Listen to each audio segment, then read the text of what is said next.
Prénom. Ulrich. Non. Meinhof. Sexe. Féminin. Âge. 41 ans. Oui, je suis mariée. 2 enfants, nés par césarienne. Oui, séparée de mon mari. Profession. Journaliste. Nationalité. Allemande. Je suis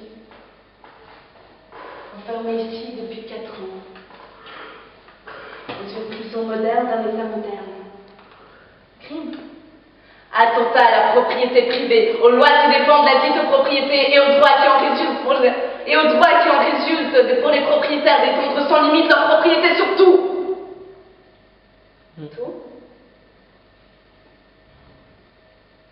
Y compris notre cerveau, nos pensées, nos paroles, nos gestes, nos sentiments, notre travail, notre amour, toute notre vie.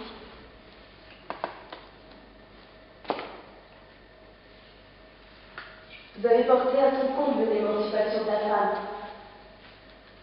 Car bien que je sois une femme, vous me quittez exactement comme un homme. Je vous en remercie. Vous m'avez gratifié de la prison la plus dure, aseptisée, froide, mortuaire, et vous me soumettez à la torture, qui est la plus criminelle, qui est la privation des perceptions. Rien que du silence et du blanc. Silence dans mon cerveau, blanc comme le plafond. Vous craignez que je ne résiste. C'est grotesque. Vous me supprimez toute couleur tandis que la grisaille en dehors, vous l'avez... Tandis que votre grisaille dans votre monde pourri, vous l'avez barbouillée de teint criard pour qu'on la remarque plus. Et vous forcez les gens à tout consommer en couleur, à manger en couleur, à boire en couleur. Et tant pis si les colorants sont vénéneux et donnent le cancer. Mais moi, vous me condamnez au blanc. Que ma cervelle éclate et s'éparpille en 1000 confettis. Les confettis de votre vieux napalm de la peur. Oui. Vous affichez une assurance ostentatoire, mais c'est la peur. Une immense peur qui vous prend qui vous rend à ce point cruel et fou.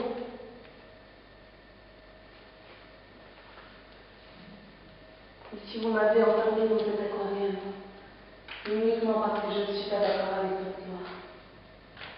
Non, je ne veux pas être une neurophane sous cellophane. Je ne veux pas être tendrement présente, assise à votre table du samedi soir, dans un restaurant exotique sous fond de musique stupide, mais en haute fidélité, ni devoir me forcer d'être triste, juste ce qu'il faut, et complice et tout à la fois imprévisible et folle, puis infantile et seule, puis maman, et putain, et fouettée, et frustrée, et prête au quart de tour à rire dans votre trivialité éculée.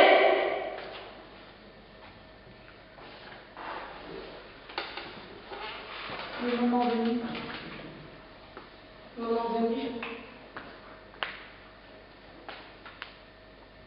Nous donnerons l'ordre de me suicider.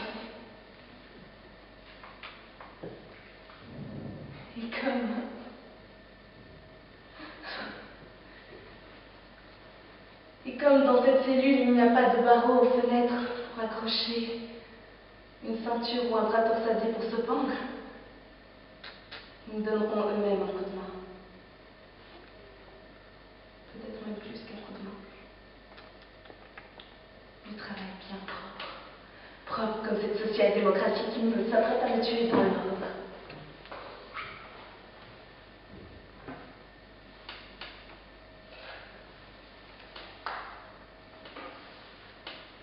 Personne ne m'entendra crier ou me plaindre. Dormez. Dormez, hagards et bien nourris, habitants de l'Allemagne, mon pays. Habitants de l'Europe. Dormez avec la sérénité des morts. Mon cri ne peut vous réveiller, on ne réveille pas les sourds d'un cimetière.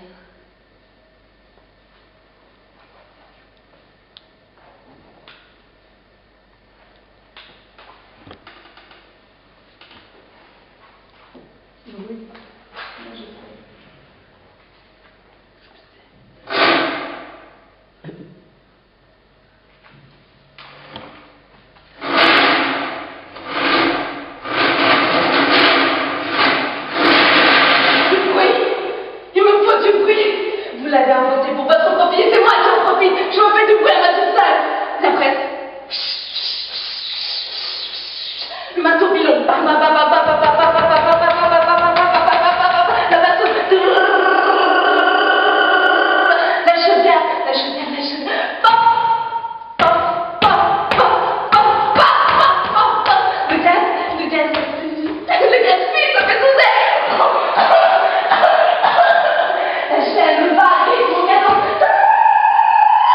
Silence.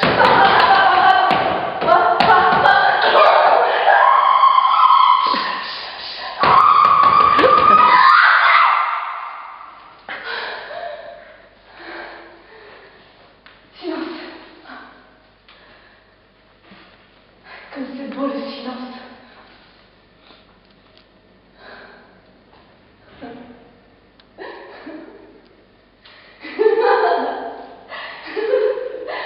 Geôlier, juge, politicien, je vous ai bien lu. Vous n'arriverez pas à me rendre folle.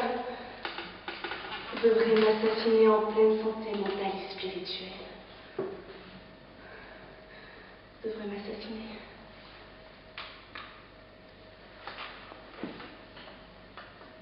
Et dans cette galère, je ne serai pas la seule à être suicidée. Non, vous l'avez déjà décidé là-bas au gouvernement, je suis sûre. Tous les membres de mon groupe devront mourir.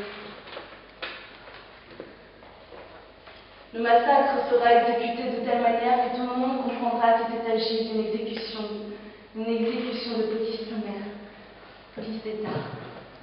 Ce sera en effet un avertissement pour tous.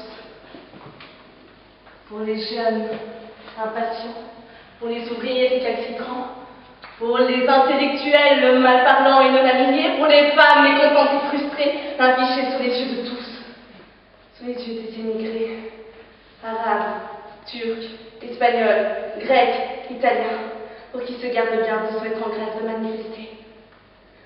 Qui crée la pagaille et le jeu de terroristes, qui proteste contre l'application des lois générales est un terroriste, qui descend dans la rue en exigeant qu'il faut préserver la qualité de l'air, qui exige un air non pollué, du respect pour ceux qui ne font pas, à commencer par les purges en recette comme des ordures. Celui-là est un terroriste.